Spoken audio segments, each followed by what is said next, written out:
मित्रों नमस्कार। ज्योतिष अनंता में आप सभी का स्वागत है। इस प्लेटफॉर्म के माध्यम से ज्योतिष के बेसिक नॉलेज को हम आप तक पहुंचाएंगे। जैसा कि आपको विदित हो, कुंडली में 12 भाव होते हैं। हर भाव के विषय में हम विस्तृत चर्चा करेंगे। आगे हम चर्चा करेंगे कि हर भाव में प्रत्येक ग्रह, जो 9 हमारे ग्रह हैं, प्रत्येक ग्रह का उपस्थित होना क्या उसके सिग्निफिकेशन होते हैं, इसके बारे में विस्तृत चर्चा करेंगे। तो आप हमारे प्लेटफॉर्म पे बने रहिएगा, आगे आने वाले वीडियोस को ध्यान से देखिएगा और बेसिक नॉलेज को ग्रहण कीजिए और अपने जीवन में उपयोग कीजिए। धन्यवाद। नमस्कार, ज्योतिष अनंता में आप सभी का स्वागत है। चलिए शुरू करते हैं कुंडली के प्रथम भाव से। प्रथम भाव यानी लग्न भाव या तनु भाव। जातक का संपूर्ण व्यक्तित्व इस भाव से देखते हैं। व्यवहार, स्वास्थ्य, चलने का तरीका, बोलने का तरीका, हंसना, खाना, मुस्कुराना, माथे की बनावट, आंखों की बनावट, नाक की बनावट, लिप्स, यहाँ तक कि मूलभूत व्यवहार, व्यक्ति व्यवहार में कैसा होगा, वो भी हम प्रथम भाव से देखते हैं। व्यक्ति का स्वभाव यानी ईमानदार होगा, नियत कैसी होगी, पराक्रमी होगा कि डरपोक होगा, उसकी आवाज कैसी होगी, उसकी आदतें कैसी होंगी, ये सब हम प्रथम भाव से देखते हैं। प्रथम भाव से हम व्यक्ति का जन्म से अधिक कोई डिसेबिलिटी है, कोई अपंगता है, वो भी इसी भाव से देखते हैं। मस्तिष्क रोग भी हम प्रथम भाव से देखते हैं। तो दोस्तों बने रहिएगा आगे के वीडियो के लिए। धन्यवाद। नमस्कार। चलिए बात करते हैं सेकंड हाउस की, द्वितीय भाव की।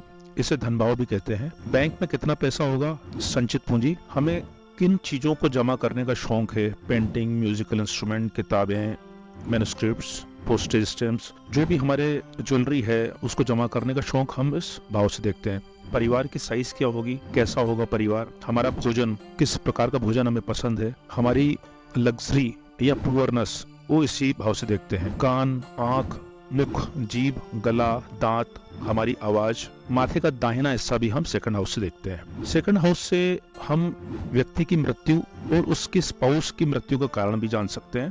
तो दोस्तों बने रहिएगा आगे के वीडियोस के लिए। धन्यवाद। नमस्कार। चलिए बात करते हैं तृतीय भाव की। यह पराक्रम भाव है। इससे हम व्यक्ति का जोश, उसका व्यवहार, छोटे भाई बहनों की संख्या और उनका स्वभाव, हमारे शरीर का दाहिना कंधा, दाहिना हाथ, रिब्स, पीठ का दाहिना हिस्सा, उनकी स्ट्रेंथ और उनकी इंजरीज हम इसी भाव से देखते हैं।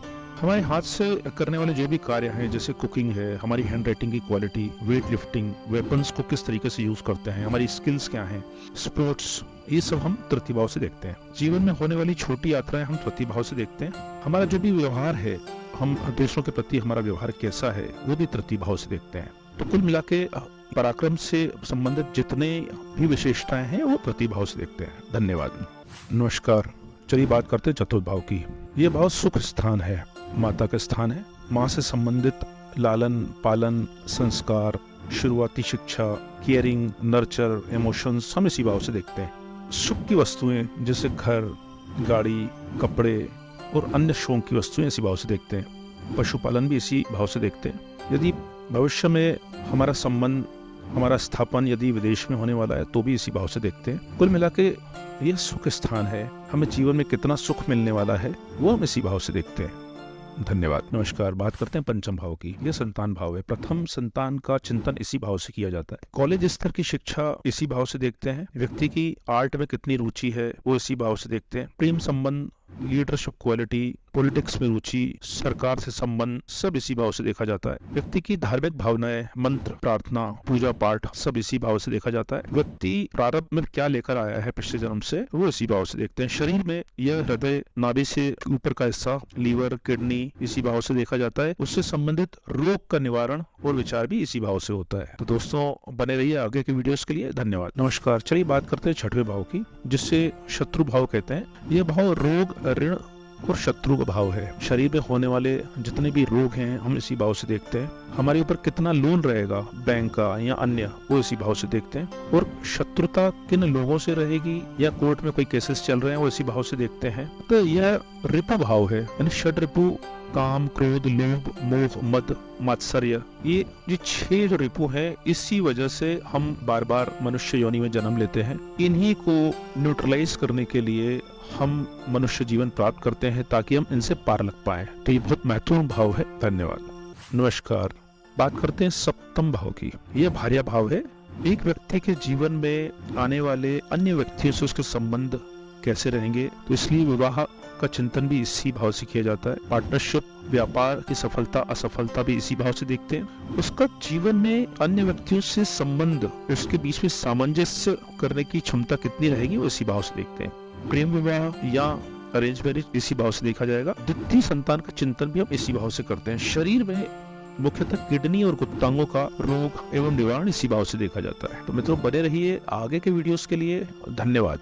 अष्टम भाव व्यक्ति के जीवन में होने वाली मृत्यु एवं मृत्यु तुल्य घटनाएं, जैसे अचानक होने वाले एक्सीडेंट्स, बीमारियां, अंग भंग, गंभीर रोग, जिसे हम मेजर ट्रांसफॉर्मेशन भी कहते हैं, वो इसी भाव से देखा जाता है। व्यक्ति के गूढ़ विषयों में रुचि, जैसे पराविद्या, तंत्र, मंत्र, ज्योतिष एवं अन्य विद्याएं इसी भाव से देखी जाती हैं। शरीर में जेनिटल्स, जो छुपे हुए पार्ट हैं, private parts, uterus, ovaries, vaginal रोग एवं निवारण इसी भाव से देखा जाता है। व्यक्ति को जीवन में मिलने वाला अपमान भी हम इसी भाव से देखते हैं। आयु की गणना भी इसी भाव से की जाती है। मृत्यु का कारण भी इसी भाव से देखा जाता है। धन्यवाद। चलिए बात करते हैं नवम भाव की। ये धर्म भाव है। पिता एवं उससे संबंध इस भाव से देखे जाते हैं। उच्च शिक्षा, भाग्य, संस्कार, धार्मिक यात्राएं, धर्म में रुचि, मंदिरों के प्रति हमारा योगदान, गुरु, एम्प्लॉयर, सब इसी भाव से देखा जाता है। बड़ी दूरी की यात्राएं, उसमें विदेश यात्राएं भी आती हैं। एजुकेशनल यात्राएं इसी भाव से देखी जाएंगी। तृतीय संतान, द्वितीय विवाह भी इसी भाव से देखा जाता है। स्पाउस के छोटे भाई बहन इसी भाव से देखते हैं। शरीर में ये जान वाला हिस्सा, उसके रोग एवं निवारण इसी भाव से चिंतन होता है। धन्यवाद। बात करते हैं 10वें भाव की। 10वां भाव कर्म स्थान है। हमारी आजीविका का साधन कैसा रहेगा? व्यापार रहेगा या नौकरी रहेगी? नौकरी रहेगी तो स्टेट गवर्नमेंट की रहेगी, सेंट्रल गवर्नमेंट की रहेगी। व्यापार रहेगा तो ट्रेडिंग रहेगा, सर्विस इंडस्ट्री रहेगी, मैन्युफैक्चरिंग यूनिट रहेगा। कार्य जल से संबंधित होगा, वायु से संबंधित होगा, आकाश से संबंधित होगा। काम की क्वालिटी कैसी होगी, फ्रिक्वेंसी कैसी रहेगी। बिजनेस और प्रोफेशन इसी भाव से देखते हैं। ये पिता का संचित धन स्थान भी है। शरीर में घुटनों को हम इस भाव से देखते हैं। उससे संबंधित रोग या हड्डियों से संबंधित रोग भी इसी भाव से देखा जाता है। धन्यवाद। नमस्कार। बात करते हैं एकादश भाव की। एकादश भाव लाभ भाव है। हमारे कर्म के फल का भाव है। व्यवसाय में होने वाला प्रॉफिट की क्वालिटी कैसी रहेगी, रेगुलर रहेगा, इरेगुलर रहेगा। यदि व्यक्ति जॉब में है तो उसको रेगुलर इनकम कैसी रहेगी, क्या रेगुलर इनकम के अलावा भी उसको कुछ डोनेशन, गिफ्ट या ब्राइब्स मिलेंगी। पिता के छोटे भाई बहन कितने रहेंगे, व्यक्ति के बड़े भाई बहन कितने रहेंगे, समाज से उसके संबंध कैसे रहेंगे, ये सब हम एकादश भाव से देखते हैं। शरीर में पिंडली एकादश भाव से देखी जाती है। उसके रोग या निवारण हम इसी भाव से देखते हैं। धन्यवाद। नमस्कार। बात करते हैं कुंडली के अंतिम भाव यानी 12वें भाव की। ये व्यय भाव है। हम जीवन में कितना खर्चा करेंगे, कितना नुकसान होगा, कितना व्यय करेंगे, इसी भाव से देखा जाता है। ये वो भाव है जहाँ व्यक्ति के प्रयास काम नहीं आते, समर्पण की स्थिति में रहता है।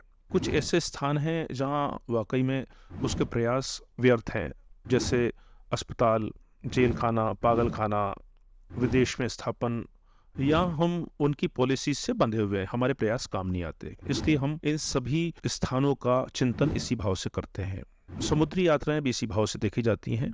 शरीर में पैरों को इसी भाव से देखा जाता है। उसके रोग एवं निवारण इसी भाव से देखे जाते हैं। शैया सुख भी इसी भाव से देखा जाता है। धन्यवाद।